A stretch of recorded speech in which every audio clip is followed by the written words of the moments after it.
Yule alikuwa ni kakangu kabisa, baba mmoja mama mmoja. Yeah. Ni kaka wa kwanza? Yeye kwa kuzaliwa kwenye familia ni mtoto wa pili. Alianza dada yetu, yeye akawa wa pili. Yeah, na mimi hapa ni kama mtoto wa 7 hivi. Tulikuwa jumla 9, ila sasa hivi tumebaki 8. Hii changamoto ya figo, kwanza kwa changamoto ya kwanza kabisa nilipata issue ya sukari. Mwaka ule ule marehemu kakangu alivyofariki 2009 mwezi wa kwanza, mimi mwezi wa 8 nilipata hii changamoto.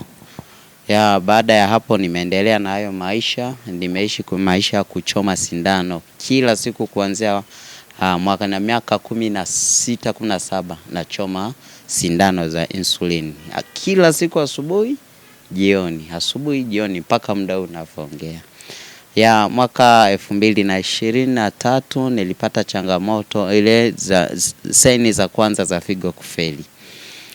Ilipofika 2024 saini mojawapo ikiwa ni kujaa mwili unajaa maji.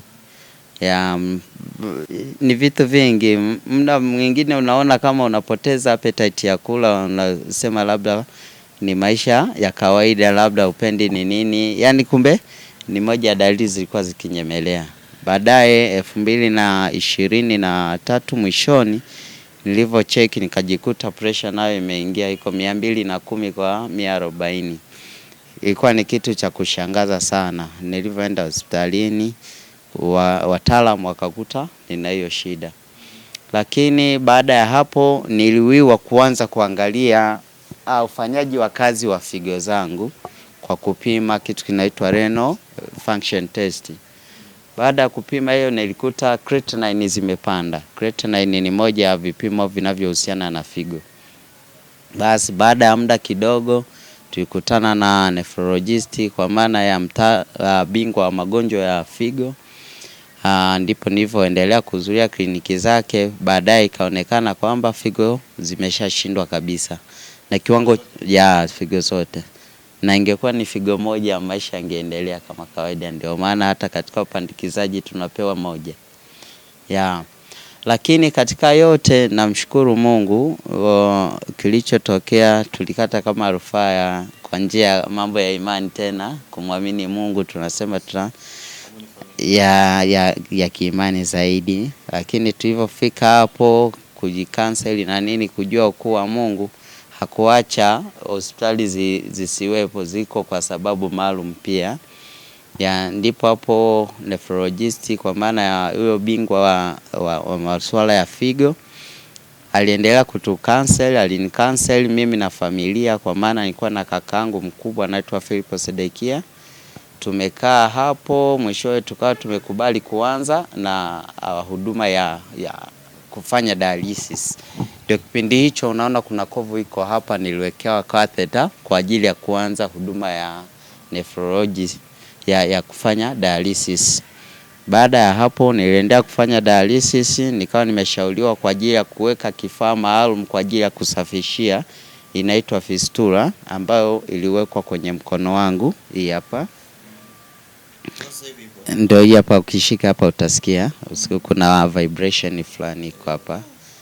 Hii vibration iliyopo ni kwa ajili ya kufanya hiyo huduma ya dialysis ifanyike kwa uzuri zaidi. Na hizi ni sehemu ambazo hizo sindano zinawekwa, zinachomekwa kwa ajili ya kuunganishwa kwenye mashine.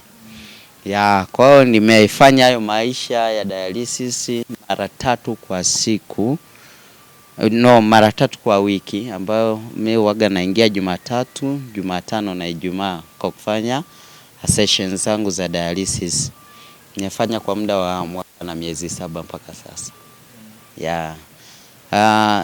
Kilichonifanya nije hapa mojawapo ni kwa habari ya kuomba msaada. Kuna msamaria amejitolea kunisaidia figo.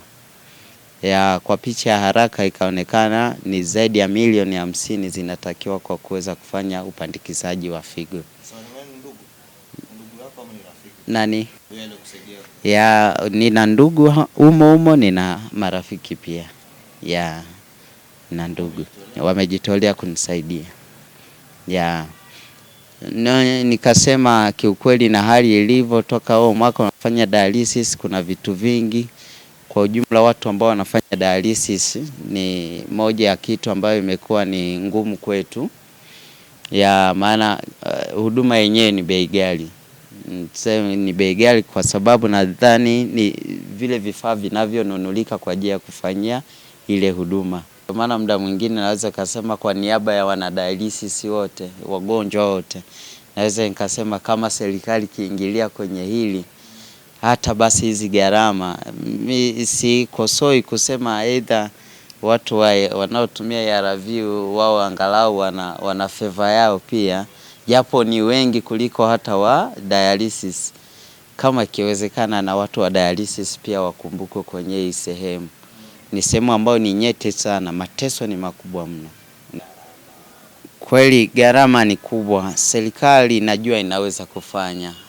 Maana naamini na sisi tunapenda tuendelee kuishi, tukaipigie kura serikali yetu iendelee kupambana.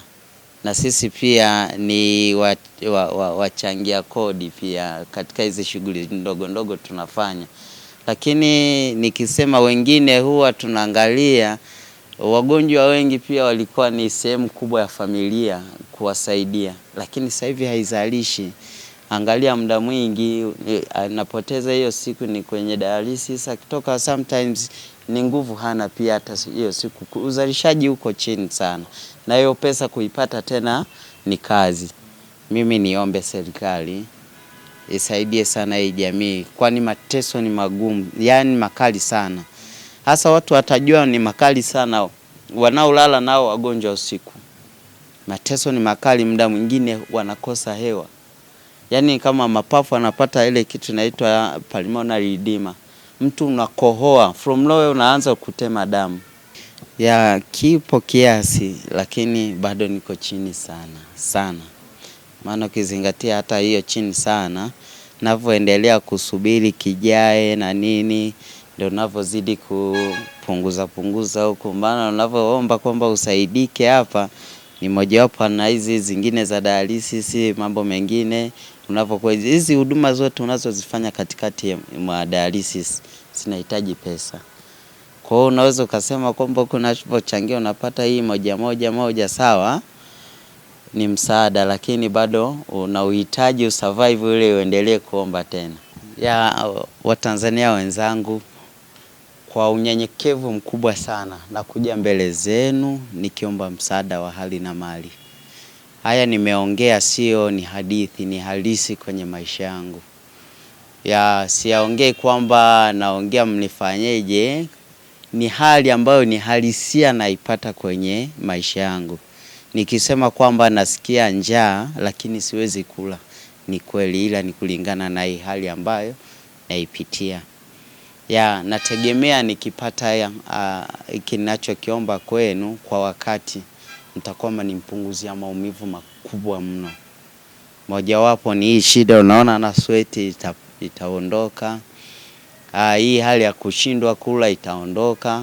Kwa ujumla nikipandikiza hii figo nitarudi kwenye maisha ya awali. Japo kuna dawa nitakuwa natumia, lakini ni zaidi ya haya mateso ninayoyapata. Nitawashukuru sana kwa mwenye chochote. Si limit yeyote kwamba uwe lazima uwe na kiasi fulani. Moyo wako utakachoamua wewe kunisaidia. Nitakushukuru sana.